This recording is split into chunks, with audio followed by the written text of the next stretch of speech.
ভারতের বিরাট জয় পাকিস্তানের বিরুদ্ধে অ্যাজ ইউজুয়াল বিরাটের জন্যই।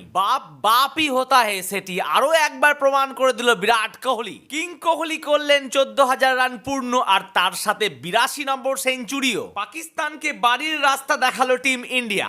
এই পাকিস্তানই হলো প্রথম টিম যে তারা পরপর দুটি ম্যাচ হেরে 2025 চ্যাম্পিয়ন্স ট্রফি থেকে বিদায় নিল। হোস্ট হো গয়া ঘোস্ট।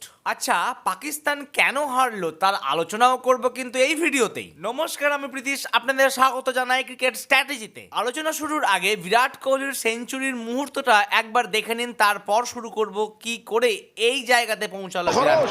और देखिए ये विराट कोहली का 100 जिसने 150 करोड़ हिंदुस्तानियों को खुशियों से भर दिया है। যারা হয়তো পুরো খেলাটি দেখেছেন তারা এটি বুঝতেই পেরেছেন যে বিরাট কোহলির সেঞ্চুরি যেন না হয় তার জন্য পাকিস্তান বোলাররা কি না কি করেছে। একের পর এক ওয়াইড করছে, বাই রান দিচ্ছে, ওভার থ্রো করছে যেন বিরাট কোহলি সেঞ্চুরি না পায়। এখানে পাকিস্তানের নিম্ন মানসিকতার পরিচয় পাওয়া গেল। আর এইদিকে আমাদের তো ভয়ে বুকটা ধুরধুর করছে, তার কারণ শ্রেয়াস আইয়ার তো দুর্দান্ত ব্যাট করছে।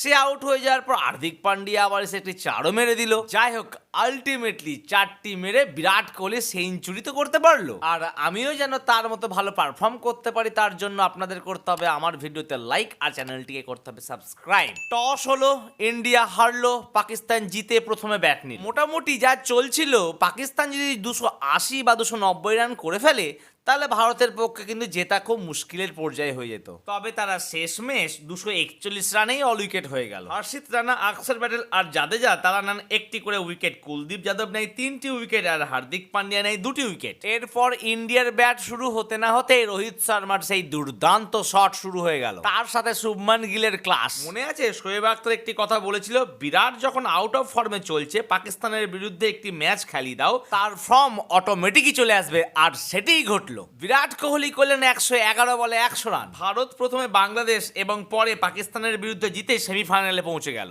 এখন প্রশ্ন হচ্ছে পাকিস্তান হারলো কেন? তাদের দলে প্রথম কথা হচ্ছে আনফিট প্লেয়ারে ভর্তি, ব্যাটিং স্ট্র্যাটেজি বড্ডই ওল্ড মডেলের, ফিল্ডিং তো যা পাতে দেওয়ার মতোও নয়, আর মেন কারণ হচ্ছে রিজওয়ান।